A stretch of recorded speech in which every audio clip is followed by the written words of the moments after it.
Trump is in the UK, or as he has to be reminded not to call it, the UK. Paddington Unbearable is in England for an official visit with the royal family. Wait till he finds out tea time has nothing to do with golf. He's going to be very upset. The royals are expected to greet the president and first lady tomorrow, but some clever Brits are already rolling out, well, I wouldn't call it a red carpet exactly, but rather a King Kong-sized photo of Trump with his butt. On the other side of humanity's coin, we have Donald Trump Jr., who was in court again this morning. There he is. You hear the protesters chanting, crime family, and that is basically what these people are, a crime family, a very dumb crime family, the Gambozos, if you will, and... The comedy gold comes from the fact that Donald Trump Jr. has spent his entire adult life trying to be a carbon copy of his father. Yet he somehow ends up as the budget version, a knockoff so flimsy it wouldn't survive the clearance rack at a dollar store. And then there's Donald Trump himself, the current president, lumbering around like a bloated monument to his own ego. Jimmy Kimmel doesn't have to create punchlines. He just points to the circus tent and asks us to notice them. Hear from one very special friend. Moments after we taped our show last night, the Mad Red Hatter wrote, "I can't believe ABC Fake News gave Jimmy Kimmel his job back."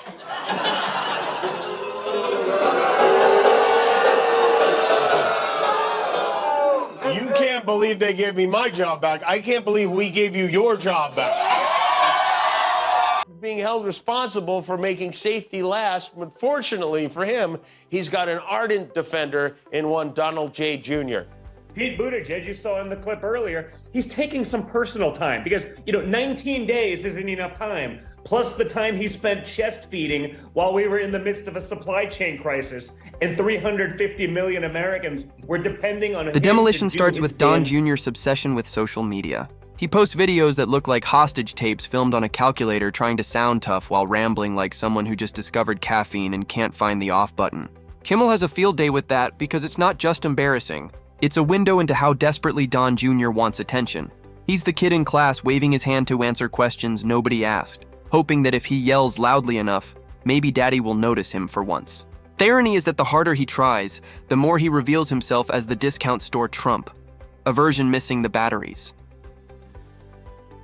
Don Jr., he's so embarrassing. He's on the stand, he's testifying in this $250 million fraud trial, and he has to compliment. He said his father is an artist with real estate. Yeah, he's an artist. He's Vincent Van Gogh to jail with real estate is what he is. He also boasted that his dad is the father of hotel gyms. He said maybe someone put a gym in a building somewhere, but no one did it at the... The demolition starts with Don Jr.'s obsession with social media. He posts videos that look like hostage tapes filmed on a calculator trying to sound tough while rambling like someone who just discovered caffeine and can't find the off button. Kimmel has a field day with that because it's not just embarrassing. It's a window into how desperately Don Jr. wants attention. He's the kid in class waving his hand to answer questions nobody asked, hoping that if he yells loudly enough, maybe daddy will notice him for once. The irony is that the harder he tries, the more he reveals himself as the discount store Trump, a version... Just tell him I'm leaving you and I'm taking our child. He would be stunned. We have a child?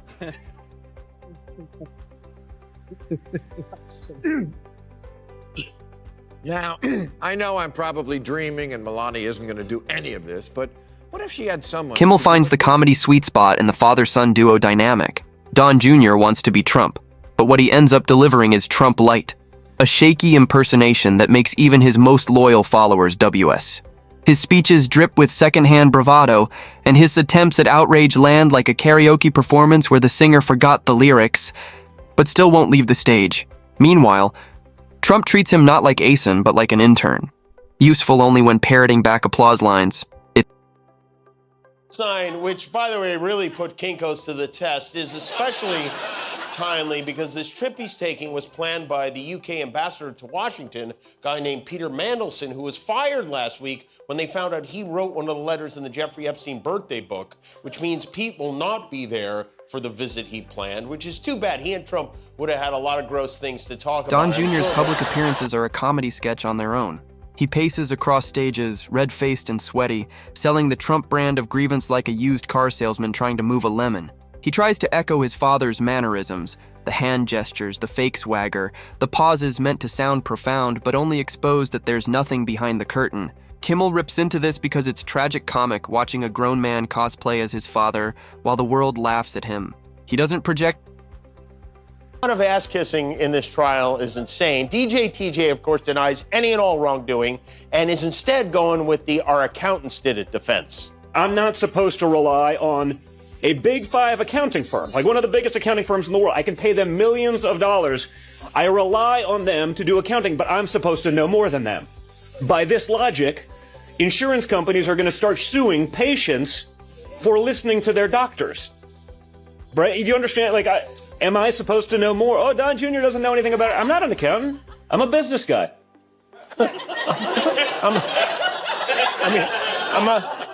I'm a business guy who had a Trump, on the other hand, gets roasted for turning every major crisis into an infomercial for himself. A natural disaster strikes, and instead of empathy, we get the president bragging about how many people thanked him. A scandal unfolds, and instead of responsibility, he brags about how unfair it is to him personally. Kimmel thrives on this, comparing Trump's presidency to an endless pity party where the guest of honor never stops talking about himself. The humor lands because it's accurate. This is the first president in history to treat every tragedy like a opportunity for his ego. He doesn't elevate the conversation. He turns that into a parody of itself. And while he imagines himself as a political heavyweight, the reality is closer to a sideshow act, a warm-up comic. But they want someone back who does so poorly, who's not funny, and who puts the network in jeopardy by playing 99% positive Democrat garbage. Who puts the network in jeopardy. You hear that? There's the threat again. This time straight from FCC Biscuit's mouth. He goes, he says, I think we're going to test ABC out on this. Let's see how we do. Last time I went after them, they gave me $16 million. This one sounds even more lucrative. A true bunch of losers. Only Donald Trump would try to prove he wasn't threatening Kimmel ABC also digs by into Don Jr.'s endless attempts to prove toughness. He tries to project strength by yelling, pointing, and mocking critics, but the effect is the opposite. He comes across like a kid rehearsing in the mirror, convinced that scowling equals power. The comedy writes itself. When your greatest claim to relevance is your last name, the tougher you pretend to be, the sillier you look. Don Jr. isn't a warrior. Has a mascot, and Kimmel has no problem pointing that out. Trump, meanwhile, gets skewered for the way he surrounds himself with family, as if government were just an extension of the Trump organization. Kimmel points out the absurdity of turning the White House into a family reunion where qualifications take a backseat to bloodlines. The result is nepotism dressed up as governance with Don Jr. as the crown prince waiting for a throne he'll never actually sit on. It's not democracy, it's dynastic cosplay. And in Kimmel's hands, it's pure comedy because the whole charade is so painfully transparent. But there is no accountability. There's not even the expectation of these guys doing their jobs. And what is your job exactly? I mean, seriously, besides yelling at your laptop, what is it that you do for a living? What do you write on your tax return, son? Donald Trump Jr. is the only guy in America who claims himself as a dependent. Fox News, by the way.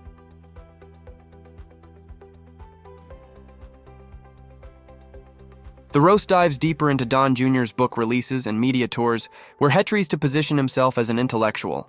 The irony is rich. A man who struggles to string coherent thoughts together, branding himself as an author. Kimmel has endless ammunition here, mocking the way every book is less literature and more a ghost-written rant stapled together for bulk sales. It's not thought leadership. It's a participation trophy dressed in hardcover. Trump's financial record is another treasure trove. Kimmel ridicules the myth of Trump as a business genius, exposing the bankruptcies, the lawsuits, and the shady deals. The comedy is sharper when placed against Don Jr., who tries to inherit not just the wealth, but the narrative of success. Yet, what they really inherited is failure packaged as branding. Trump sells the illusion of victory, while the balance sheets tell a story of disaster. Kimmel skewers this because the gap between perception and reality is so massive, it practically begs for mockery. The father-son dynamic also provides material. But all the complaining the Trumps do about this trial playing out in the media, you could barely even turn the channel without seeing their lawyer doing an interview with somebody. What have they been asking the kids? And tell me how they fit into all of this. They don't fit into all of this. What have they been asking the kids? It's very simple. They'll ask the kids, did you give a value to somebody? Did you do something? And everybody said resoundingly no. And these kids did nothing wrong. They should not be in this case. Ivanka's already out of the case. The boys should not be in the case. That's right. They're just boys. They're kids. Trump Eric has a himself book is report. roasted for turning politics into a family business empire. Kimmel draws attention to how every policy is less about the public good and more about personal gain. From hotels' top properties, the Trump brand lurks behind every decision. It's corruption dressed up as capitalism, and it leaves Kimmel with endless material. When the leader of the free world acts like a walking billboard, the satire isn't invention, it's observation. Don Jr.'s attempts at charisma fall flat, too. He tries to crack jokes, toss insults, and rile up crowds, but it always lands awkwardly, like a guy bombing at open mic night. Trump gets no reprieve either. Kimmel reminds us that his rallies are less political gatherings and more therapy sessions for a man addicted to applause. He rants, repeats himself. This morning, Trump warmed up for his date with the British press by yelling at a reporter from Australia who dared to ask about the billions of dollars he's been raking in since the election. President Trump that a president in office should be engaged in so much business activity. Well, I'm really not. My kids are running the business. I'm here. You know what the activity, where are you from? I'm from the Australian Broadcasting Corporation, Paul Cornyn program. Well, the Australians, you're hurting Australia, right? In my opinion, you are hurting Australia very much right now. And they want to get along with me. You know, your leader is coming over to see me very soon. I'm going to tell him about you. You set a very bad tone. Go ahead, John. Don Jr. isn't spared when it comes to his habit of pairing his father's enemies list. He repeats grudges like a broken record, attacking the same figures over and over as if that proves relevance. Kimmel rips into the predictability of it, mocking the lack of originality. It's not strategy, it's mimicry. He doesn't fight battles. He replays his father's greatest hits badly, like a cover band no one paid to see. Trump on the global stage gets roasted for his bizarre relationships with strong men leaders. Kimmel points out how the president gushes over authoritarian figures while alienating allies. His entire persona seems built around chasing claps from an echo chamber, never realizing how transparent it looks to everyone else. Kimmel tears into the juvenile nature of it, pointing out how this isn't politics, it's playground antics. And when the playground is national politics, the joke practically tells itself. Responsible for The other sniveling MAGA turd who has a weird twist on our president's name is Don Jr. Joe Biden, Joe Biden, Joe Biden. Joe Biden, Joe Biden, Joe Biden, Joe Biden, Joe Biden, Joe Biden, Joe Biden, Joe Biden. Joe Biden, Joe Biden, Joe Biden, Joe Biden, Joe Biden, Joe Biden, Joe Biden, Joe Biden. Joe Biden, Joe Biden, Joe Biden, Joe Biden, Joe Biden, Joe Biden, Joe Biden, Joe Biden, Joe Biden has dementia. That's right. Trump's environmental record is another punchline. Kimmel mocks the short-sightedness of rolling back protections like a man trying to squeeze every last dollar from the planet before the lights go out. It's greed disguised as policy. Meanwhile, Don Jr. cheers a ton, pretending it's strength when in reality it's just reckless indulgence. Together they form a duo that treats the future like an inconvenience. Even Don Jr.'s interviews become roast material. He stumbles through answers, overcompensating with volume and speed, hoping that energy will hide the emptiness. Kimmel seizes on this, comparing it to watching someone speed-type nonsense on a broken keyboard. It doesn't inspire confidence. It inspires secondhand embarrassment. Trump finally gets the closing hammer, his legacy. Kimmel underlines that this isn't the legacy of a statesman, but He needs to make a decision. You want to be a dictator or just a dick? Because you can't. He also spent some time bragging about his $200 million ballroom again. He said it's going to be the greatest ballroom anywhere in the world. Oh, how exhilarating for all of us. He's so excited for these balls, he can taste them. Trump claims he's going to pay for some of the cost of the ballroom as a gift to us, which, thank you very much. We'll never be in it, but thank you very much. And he's already figured out where to get the money. Trump today became the first president to sue the New York Times. He's suing the New York Times for the wreckage left behind isn't a monument to leadership. It's a blooper reel stitched together by late-night comedians who barely have to lift a finger. The image of Trump fumbling through crises while Don Jr. desperately tries to mimic him is less a chapter of history and more a cautionary sketch of how ego corrodes legacy. Every attempt to craft gravitas crumbles into absurdity, and every grasp for greatness leaves behind only the sound of laughter. Their names don't conjure visions of dignity or innovation, but of chaos and awkwardness replayed endlessly for audiences who can't believe it was real. Kimmel captures that irony perfectly. The Trumps wanted monuments, but what they got was ridicule carved into memory. The legacy isn't triumph, it's mockery baked into pop culture. A permanent record of what happens when style tries to stand in for substance. When Kimmel skewers them, it's not just humor. It's history mocking them in real time. And no matter how much spin they try to add, the punchlines are louder than the propaganda. That's the curse of being a living caricature. You can't escape the comedy because you are the comedy.